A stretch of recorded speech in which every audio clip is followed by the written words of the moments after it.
Hey, good afternoon, everybody. It is January 31st, 2024. We are in the Old Testament book of 2nd Chronicles, and we're going to read chapter 4 today.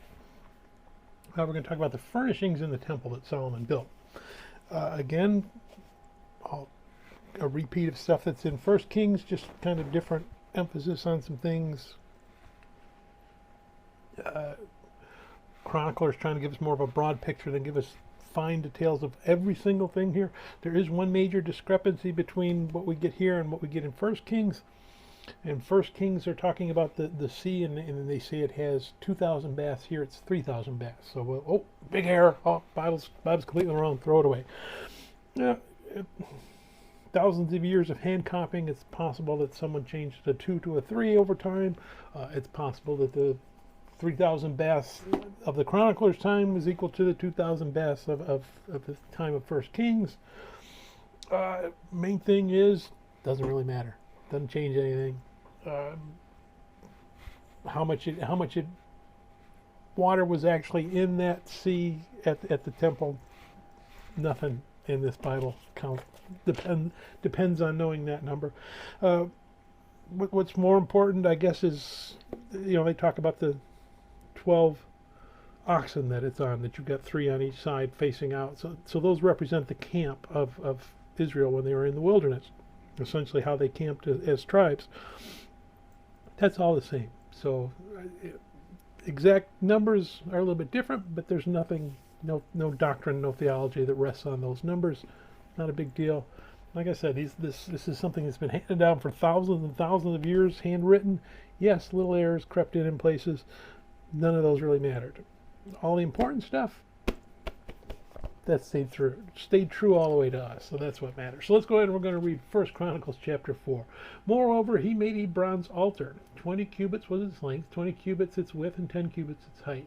Then he made the sea of cast bronze, 10 cubits from one brim to the other. It was completely round. Its height was 5 cubits, and a line of 30 cubits measured its circumference.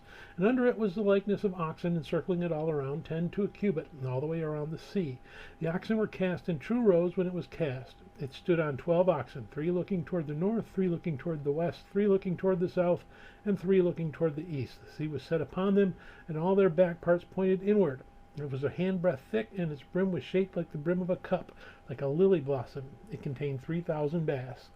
He also made 10 lavers and put 5 on the right side and 5 on the left to wash in them. So such things as they offered for the burnt offering, they would wash in them. But the sea was for the priests to wash in. And he made 10 lampstands of gold according to their design, and set them in the temple, 5 on the right side and 5 on the left. He also made 10 tables and placed them in the temple, 5 on the right side and 5 on the left. And he made 100 bowls of gold. Furthermore, he made the court of the priests and the great court and doors for the court, and he overlaid these doors with bronze. He set the sea on the right side toward the southeast. Then Huram made the pots and the shovels and the bowls. So Huram finished doing the work that he was to do for King Solomon for the house of God. The 2 pillars and the 2 bowl-shaped capitals that were on top of the 2 pillars, the 2 networks covering the 2 bowl-shaped capitals which were on top of the pillars, 400 pomegranates for the 2 networks, 2 rows of pomegranates for each network to cover the 2 bowl-shaped capitals that were on the pillars. He also made carts and the lavers on the carts. He made them 1 sea and 12 oxen under it, also the pots, the shovels, the forks, and all their articles. Huram, his master craftsman, made of burnished bronze for King Solomon for the house of the Lord. In the plain of Jordan the king had them cast in clay molds between Succoth and Zeradah. And Solomon had all these articles made in such great abundance that the weight of the bronze was not determined. Thus Solomon had all the furnishings made for the house of God, the altar of gold, and the tables on which was the showbread, the lampstands with their lamps of pure gold to burn in